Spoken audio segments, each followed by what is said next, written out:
আসসালামু আলাইকুম, স্বাগতম জানাচ্ছি জুন ২০২৩-এর কারেন্ট নিউজ দেখার জন্য। রয়েছেন মাই ক্লাসরুমে। আজকের আয়োজনে ৫০টি সাম্প্রতিক এমসিকিউর মডেল টেস্ট থাকবে, সাথে থাকবে ৩৫টির মতো অত্যন্ত গুরুত্বপূর্ণ সাম্প্রতিক সাধারণ জ্ঞান। টিউটোরিয়ালটি ভালো লাগলে অবশ্যই মাই ক্লাসরুম চ্যানেলটি সাবস্ক্রাইব করবেন আর আমাদের সাথে থাকবেন। শুরু করছি আজকের আয়োজন। প্রথমে আমরা বাংলাদেশ বিষয়াবলী থেকে গুরুত্বপূর্ণ প্রশ্নাবলী দেখব। প্রথম প্রশ্নটি হচ্ছে, সম্প্রতি দেশের দ্বিতীয় নারী মেয়র নির্বাচিত হওয়া গাজীপুর নগর মাতার নাম কি? মনে রাখবেন, গাজীপুরের নবনির্বাচিত যে নগর মাতা, তিনি দেশের দ্বিতীয় নারী মেয়র, তার নাম হচ্ছে জায়দা খাতুন। সম্প্রতি বাপেক্স কোথায় দেশের ২৯তম গ্যাস ক্ষেত্র আবিষ্কারের ঘোষণা দেয়? ইলিশা, ভোলা। ফোর্বসের সেরা উদ্যোক্তাদের তালিকায় এশিয়ার ফোর্বস 30 ক্যাটাগরিতে বাংলাদেশের কতজন তরুণ জায়গা করে নিয়েছে? বাংলাদেশের মোট 7 জন তরুণ জায়গা করে নিয়েছে। বাংলাদেশের পরমাণু কৃষি গবেষণা ইনস্টিটিউট বিনা দেশের সর্বাধিক লম্বা ও চিকন যে ধান উদ্ভাবন করেছে তার নাম কি? এর নাম হচ্ছে বিনা ধান 25। বর্তমানে নির্বাচন কমিশনে অর্থাৎ ইসিতে নিবন্ধিত দল মোট কতটি? বর্তমানে নিবন্ধিত দল মোট 46টি। সঠিক উত্তর ঘ। সর্বশেষ ইসির নিবন্ধন পাওয়া রাজনৈতিক দলের নাম কি? ইনসানিয়াত বিপ্লব বাংলাদেশ। সম্প্রতি প্রধানমন্ত্রী শেখ হাসিনা কোন দেশ সফর করেন? তিনি সম্প্রতি জাপান, যুক্তরাষ্ট্র, যুক্তরাজ্য, উপরের সবগুলি দেশেই সফর করেছেন। সম্প্রতি মধ্যপ্রাচ্যের কোন দেশ বাংলাদেশের নাগরিকদের জন্য ই ভিসা বা ইলেকট্রনিক ভিসা চালু করে? এই প্রশ্নটির সঠিক উত্তর আমরা বলবো না, 4টি অপশন থাকবে আপনার জন্য। এই প্রশ্নটির সঠিক উত্তর যদি জানা থাকে প্লিজ কমেন্টস করুন। সঠিক উত্তরের জন্য 4টি অপশন হচ্ছে সৌদি আরব, ইরাক, ইরান, জর্ডান। প্রশ্নটি হচ্ছে, সম্প্রতি মধ্যপ্রাচ্যের কোন দেশ বাংলাদেশের নাগরিকদের জন্য ই ভিসা বা ইলেকট্রনিক ভিসা চালু করে? দেখা যাক সঠিক উত্তর আপনারা কতজন দিতে পারেন। যাচ্ছি পরের প্রশ্নে। ঢাকাই চলচ্চিত্রের একসময়ের জনপ্রিয় নায়ক আকবর হোসেন পাঠান ফারুক কবে মারা যান? তিনি মারা যান 15ই মে 2023 সালে। কথা সাহিত্যিক সমরেশ মজুমদার সম্প্রতি কবে মারা যান? সমরেশ মজুমদার মারা গিয়েছেন 8ই মে 2023 সালে। সমরেশ মজুমদারের প্রথম প্রকাশিত উপন্যাস কোনটি? দৌড়। এবারে আন্তর্জাতিক বিষয়াবলী থেকে গুরুত্বপূর্ণ এমসিকিউগুলি দেখব। প্রথম প্রশ্নটি হচ্ছে, সম্প্রতি সবচেয়ে বেশি 27 বার এভারেস্ট জয়ের রেকর্ড গড়া নেপালি শেরপার নাম কি? তার নাম হচ্ছে কামেরিতা শেরপা। সঠিক উত্তর গ। রাশিয়ার সামরিক বাহিনী সম্প্রতি কবে ইউক্রেনের পূর্বাঞ্চলীয় বাখমুত শহর পুরোপুরি দখলে নেয়? 20 মে 2023 সালে। সম্প্রতি ভারত কত রুপির নোট বাতিলের ঘোষণা দেয়? এটি আজকের দ্বিতীয় কুইজ, 14 নম্বর প্রশ্নটি। আপনারা যারা সঠিক উত্তরটি জানেন 14 লিখে সঠিক উত্তরটি লিখবেন। হ্যাঁ, তাহলে বোঝা যাবে যে আপনি কোন প্রশ্নটির উত্তর দিয়েছেন। প্রশ্নটি হচ্ছে, সম্প্রতি ভারত কত রুপির নোট বাতিলের ঘোষণা দেয়? 4টি অপশন থাকবে: 100 রুপির, 500 রুপির, 1000 রুপির, 2000 রুপির। সঠিক উত্তরটি জানা থাকলে কমেন্টস করুন, আর জানা না থাকলেও সমস্যা নেই, আমরা এই টিউটোরিয়ালের কমেন্টসে সঠিক উত্তরগুলি দিয়ে দিব। 15 নম্বর প্রশ্নটি হচ্ছে, 19 মে 2023 কোন দেশ যুক্তরাষ্ট্রের সাবেক প্রেসিডেন্ট ওবামা সহ 5 শতাধিক মার্কিনীর উপর নিষেধাজ্ঞা আরোপ করে? উত্তর হচ্ছে খ, রাশিয়া। সিরিয়া সম্প্রতি কত বছর পর আরব লীগের সদস্য পদ ফিরে পায়? উত্তর হচ্ছে ঘ, 11 বছর। যুক্তরাষ্ট্র সম্প্রতি কত তারিখ থেকে আন্তর্জাতিক ভ্রমণকারীদের জন্য করোনার টিকার বিধিটি তুলে নেয়? 11ই মে 2023 সালে। সম্প্রতি ঘোষিত তুরস্কের জাতীয় যুদ্ধ বিমানের নাম কি? এর নাম হচ্ছে কান। সঠিক উত্তর ক। সম্প্রতি জাতিসংঘ নিরাপত্তা পরিষদ সম্প্রসারণের প্রস্তাব দেয় কে? রাশিয়া। সঠিক উত্তর হচ্ছে খ। ভারতের কোন রাজ্যে সম্প্রতি ওয়াটার মেট্রো চালু হয়? ভারতের কেরালা রাজ্যে ওয়াটার মেট্রো চালু করা হয়েছে। মধ্যপ্রাচ্যের কোথায় নামে কৃত্রিম চাঁদ তৈরি হচ্ছে? দুবাই। মার্কিন প্রযুক্তি জায়ান্ট গুগলের কৃত্রিম বুদ্ধিমত্তা সেবা বার্ড কতটি দেশে চালু হয়েছে? কৃত্রিম বুদ্ধিমত্তা সেবা বার্ড 180টি দেশে চালু করা হয়েছে। প্রথমবারের মতো আলো ব্যবহার করে কোয়ান্টাম কম্পিউটার উদ্ভাবনকারী বাঙালি বিজ্ঞানীর নাম কি? তিনি রক্তিম হালদার। সঠিক উত্তর ক। সম্প্রতি কোন দেশের হাসপাতালে প্রথমবারের মতো সম্পূর্ণ রোবোটিক উপায়ে সফলভাবে ফুসফুস প্রতিস্থাপন করা হয়? সঠিক উত্তর ক, স্পেনে। আন্তর্জাতিক মহাকাশ স্টেশন ভ্রমণকারী সৌদি আরবের প্রথম নারী মহাকাশচারীর নাম কি? তিনি হচ্ছেন রায়ানা বার্নাবি। সঠিক উত্তর ক। এবারে সম্মেলন ও চুক্তি সংক্রান্ত প্রশ্নোত্তরগুলি দেখব। G20 এর পর্যটন বিষয়ক কমিটির প্রতিনিধি সম্মেলনে ভারতে কোন রাজ্যে অনুষ্ঠিত হয়? জম্মু কাশ্মীর। আরব লীগের শীর্ষ সম্মেলন 2023 সম্প্রতি কোথায় অনুষ্ঠিত হয়? সৌদি আরব। সম্প্রতি কোন দেশ G7 এর শীর্ষ সম্মেলন 2023 অনুষ্ঠিত হয়? জাপান।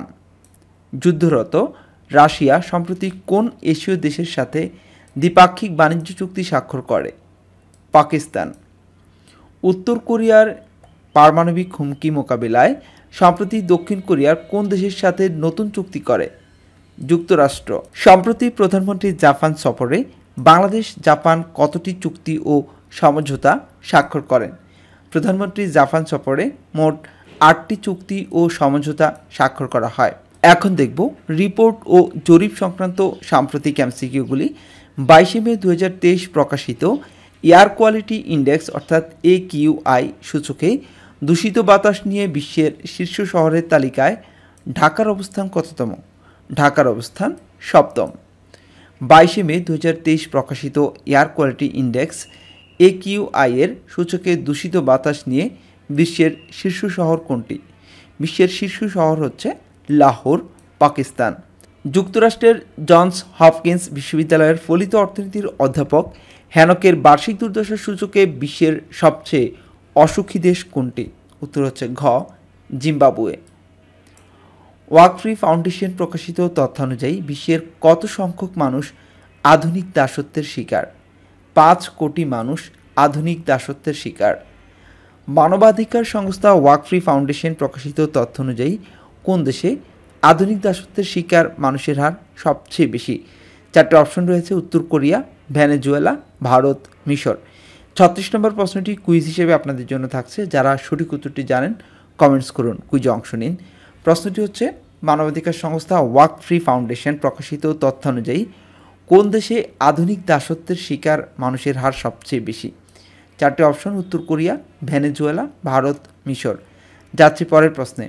রিপোর্টার্স উইদাউট বর্ডার্স অর্থাৎ RSF এর করা মুক্ত গণমাধ্যম সূচকে বাংলাদেশের অবস্থান কত? বাংলাদেশের অবস্থান 163তম। রিপোর্টার্স উইদাউট বর্ডার্স অর্থাৎ RSF এর করা মুক্ত গণমাধ্যম সূচকে শীর্ষ মুক্ত গণমাধ্যমের দেশ কোনটি? নরওয়ে। RSF এর করা মুক্ত গণমাধ্যম সূচকে সর্বনিম্ন মুক্ত গণমাধ্যমের দেশ কোনটি? উত্তর কোরিয়া। UNFP এর স্টেট অফ ওয়ার্ল্ড পপুলেশন 2023 প্রতিবেদন মতে দেশে মোট প্রজনন হার কত? 1.9%। সঠিক উত্তর ক। জাতিসংঘের ওয়ার্ল্ড পপুলেশন ড্যাশবোর্ডের মিড 2023 হিসেব মতে বর্তমানে বিশ্বের শীর্ষ জনসংখ্যার দেশ কোনটি? ভারত। জাতিসংঘের ওয়ার্ল্ড পপুলেশন ড্যাশবোর্ডের মিড 2023 হিসেব মতে বিশ্বের তৃতীয় সর্বোচ্চ জনসংখ্যার দেশ কোনটি? তৃতীয় সর্বোচ্চ জনসংখ্যার দেশ হচ্ছে যুক্তরাষ্ট্র। এবারে খেলাধুলা সংক্রান্ত সাম্প্রতিক এমসিকিউগুলি দেখব। 2026 সালে ফুটবল বিশ্বকাপ যৌথভাবে আয়োজন করবে কোন দেশগুলি? 4টে অপশন রয়েছে, যুক্তরাষ্ট্র, মেক্সিকো, কানাডা। উপরের সবগুলো সঠিক উত্তর, উপরের সবগুলো। 3 বছর ধরে চলা ICC ওয়ানডে সুপার লিগে বাংলাদেশের অবস্থান হচ্ছে তৃতীয়। আর ICC ওয়ানডে সুপার লিগে শীর্ষ দেশ কোনটি? এটি হচ্ছে নিউজিল্যান্ড। প্রথম ফুটবলার হিসেবে 5টি বিশ্বকাপে খেলা অ্যান্থনিও কারভাহাল সম্প্রতি কবে মারা যান? অ্যান্থনিও কারভাহাল মারা যান 9 মে 2023 সালে। তিনিই একমাত্র প্লেয়ার যিনি 5টি বিশ্বকাপে খেলেছেন বা খেলার যোগ্যতা গৌরব অর্জন করেছেন। আন্তর্জাতিক ক্রিকেটে 100টি ওয়ানডে ম্যাচে রান সংগ্রহের দিক থেকে বিশ্বসেরা ব্যাটসম্যানকে? উত্তর হচ্ছে ক, বাবর আজম। এবারে পুরস্কার ও সম্মাননা বিষয়ক প্রশ্নোত্তরগুলি দেখব। আন্তর্জাতিক বুকার পুরস্কার 2023 লাভ করেন কে? উত্তর হচ্ছে জর্জিও গোসপোদিনভ ও অ্যাঞ্জেলা রোডেল। সঠিক উত্তর ক ও খ উভয়ই। কোন বইয়ের জন্য 2023 সালে লেখক ও অনুবাদক বুকার পুরস্কার দেওয়া হয়? Time shelter. সঠিক উত্তর ক। রবীন্দ্র গবেষণায় অবদানের জন্য বাংলা একাডেমি প্রবর্তিত রবীন্দ্র পুরস্কার 2023 লাভ করেন কে? এটি কুইজ হিসেবে থাকবে। 50 নম্বর প্রশ্নটি হচ্ছে রবীন্দ্র গবেষণায় অবদানের জন্য বাংলা একাডেমি প্রবর্তিত রবীন্দ্র পুরস্কার 2023 লাভ করেন কে? 4টি অপশন আপনার জন্য থাকছে। শিল্পী শিলা মোমেন, অধ্যাপক সৈয়দ আকরম হোসেন, মাহিদুল ইসলাম, কমলিকা চক্রবর্তী। 4টি অপশন থেকে সঠিক উত্তরটি জানা থাকলে কমেন্টস করুন, কুইজে অংশ নিন। এবার আজকের সাম্প্রতিক সাধারণ জ্ঞান বিষয়ক প্রশ্নোত্তরগুলি দেখব।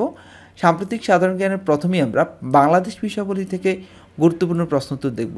প্রথম প্রশ্নটি হচ্ছে ইউএনএফপি এর স্টেট অফ ওয়ার্ল্ড পপুলেশন 2023 প্রতিবেদন মতে এবছর দেশের জনসংখ্যা কত? এবছর দেশের জনসংখ্যা হচ্ছে 17,30,00,000। বাংলাদেশ টেক্সটাইল বিশ্ববিদ্যালয় বুটেক্সের নবনিযুক্ত উপাচার্যের নাম কি? অধ্যাপক ডক্টর শাহ আলিমুজ্জামান। ঢাকায় নবনিযুক্ত ব্রিটিশ হাইকমিশনারের নাম কি? বা ঢাকায় নবনিযুক্ত ব্রিটিশ হাইকমিশনারের নাম সারাহ কুক। বিশ্ব মেডিটেশন দিবস 2023-এর প্রতিপাদ্য কি?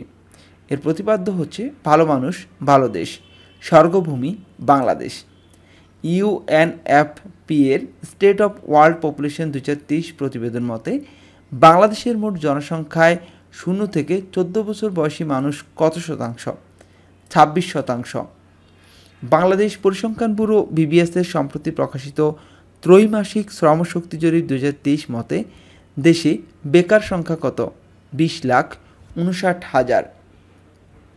বাংলাদেশ পরিসংখ্যান ব্যুরোর সম্প্রতি প্রকাশিত ত্রৈমাসিক শ্রমশক্তি জরিপ 2023-এর মতে মোট শ্রমশক্তিতে নিয়োজিত জনগোষ্ঠীর সংখ্যা কত? 73.69 মিলিয়ন। এখানে পুরুষ রয়েছে 48.25 মিলিয়ন এবং মহিলা 25.44 মিলিয়ন। বাংলাদেশ পরিসংখ্যান ব্যুরো এর সাম্প্রতিক প্রকাশিত ত্রৈমাসিক শ্রমশক্তি জরিপ 2023 মতে কৃষি ও শিল্প খাতে নিয়োজিত জনগোষ্ঠীর সংখ্যা কত? কৃষি খাতে নিয়োজিত জনগোষ্ঠীর সংখ্যা 31.94 মিলিয়ন আর শিল্প খাতে নিয়োজিত জনগোষ্ঠীর সংখ্যা হচ্ছে 12.25 মিলিয়ন। দেশের কোথায় পরিবেশ দূষণকারী পলিথিনের বিকল্প হিসাবে ভুট্টার স্টার্চ থেকে পরিবেশ বান্ধব ব্যাগ তৈরি করা হচ্ছে? উত্তর হচ্ছে রাজশাহীতে। দেশের প্রথম পাতাল রেললাইন নির্মাণ কাজ কবে নাগাদ শুরু হবে?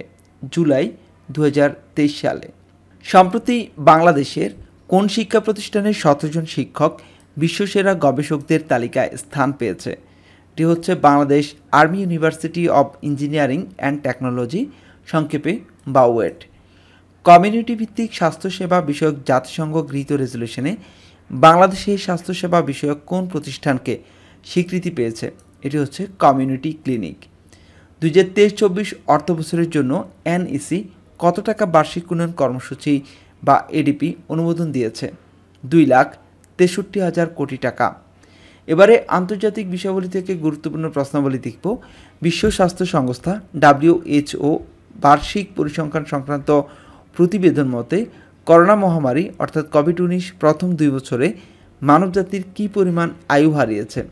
উত্তর হচ্ছে 33,70,00,000 বছর। জেনেভা ভিত্তিক IDMC প্রতিবেদন মতে প্রাকৃতিক দুর্যোগের কারণে 2022 সালে দক্ষিণ এশিয়ায় কত সংখ্যক লোক বাস্তুচ্যুত হয়েছে? উত্তর হচ্ছে প্রায় 1,25,00,000 মানুষ। ইউএনএফপি এর প্রতিবেদন মতে 2022 থেকে 2050 সালের মধ্যে বৈশ্বিক জনসংখ্যা বৃদ্ধির অর্ধেক কয়টি দেশে ঘটবে? 8টি দেশে। দেশগুলো হলো গণপ্রজাতন্ত্রী কঙ্গো, মিশর, Ethiopia, Bharat, Nigeria, Pakistan, Philippines ও তানজানিয়া। জনপ্রিয় ব্রিটিশ ঔপন্যাসিক মার্টিন অ্যামিস সম্প্রতি কবে মৃত্যুবরণ করেন? তিনি 19 মে 2023 সালে মৃত্যুবরণ করেন। 5 মে 2023 অনুষ্ঠিত কমনওয়েলথ দ্বিবার্ষিক সম্মেলনে সভাপতিত্ব করবেন কে? সভাপতিত্ব করেন কমনওয়েলথের সভাপতি রুয়ান্ডার প্রেসিডেন্ট পল কাগামে। সমরেশ মজুমদার কবে কোথায় জন্মগ্রহণ করেন? তিনি ভারতের পশ্চিমবঙ্গের জলপাইগুড়ি গয়েরকাটায় জন্মগ্রহণ করেন। তিনি জন্মগ্রহণ করেন 10 মার্চ 1942 সালে। বাবরি মসজিদ রক্ষা আন্দোলনের অন্যতম নেতা জাফর ইয়াব সম্প্রতি কবে ইন্তিকাল করেন? 17 মে 2023 সালে। মধ্যপ্রাচ্যের কোথায় বিশ্বের সবচেয়ে বড় ক্যাসিনো রিসোর্ট তৈরি হচ্ছে? দুবাইয়ের রাস আল খাইমারে। সম্প্রতি পানির নিচে টানা ৭৪ দিন থেকে বিশ্ব রেকর্ডকারী যুক্তরাষ্ট্রের ফ্লোরিডা বিশ্ববিদ্যালয়ের অধ্যাপকের নাম কি? জোসেফ ডিটুরি। তিনি প্রাণীবিদ্যার অধ্যাপক। ভারতে কোথায় সম্প্রতি ৫,০০০ বছরের সভ্যতার প্রত্নতাত্ত্বিক নিদর্শনের খোঁজ পাওয়া যায়? গুজরাটের দেবগড় বরিয়ায় বনাঞ্চলে। ভারতের কর্ণাটক রাজ্যের নতুন মুখ্যমন্ত্রী হিসেবে শপথ নিয়েছেন কংগ্রেস নেতা সিদ্দারামাইয়া। শান্তিতে সর্বকনিষ্ঠ নোবেল পুরস্কার জয়ী মালালা ইউসুফজাই সম্প্রতি যুক্তরাজ্যের কোন বিশ্ববিদ্যালয় থেকে অনারারি ফেলোশিপ অর্জন করেন? বিশ্বখ্যাত অক্সফোর্ড বিশ্ববিদ্যালয় থেকে। সম্প্রতি ১১০০ বছরের পুরনো হিব্রু বাইবেল কোডেক্স স্যাসুন রেকর্ড কত মূল্যে বিক্রি করা হয়? $৩৮ মিলিয়ন। WEF-এর রিপোর্ট অনুযায়ী কৃত্রিম বুদ্ধিমত্তা বা AI প্রয়োগের কারণে বিশ্বে আগামী 5 বছরে কত সংখ্যক লোক চাকরি হারাবেন? ১,৪০,০০,০০০। ইন্ডিয়ান প্রিমিয়ার লিগে IPL-এ মাত্র 13 বলে 50 রেকর্ড গড়েছেন কে? রাজস্থান রয়্যালসের যশস্বী জয়সওয়াল। এই ছিল এখনকার মতো। আপনারা যারা মাই ক্লাসরুমের নিয়মিত আয়োজনগুলি দেখেন, আপনারা চাইলে আমাদের ওয়েব অ্যাড্রেস থেকেও দেখে নিতে পারেন। আমাদের ওয়েব অ্যাড্রেস হচ্ছে myclassroombd.com। ফেসবুকে কানেক্ট হতে আপনারা facebook.com/myclassroom24 এই লিঙ্কটিতে ক্লিক করতে পারেন। মাই ক্লাসরুমের সাথে থাকবেন। টিউটোরিয়ালগুলি ভালো লাগলে অবশ্যই কমেন্টস করবেন, আপনার মূল্যবান মন্তব্য জানাবেন। পাশে থাকবেন, ভালো থাকবেন। আসসালামু আলাইকুম।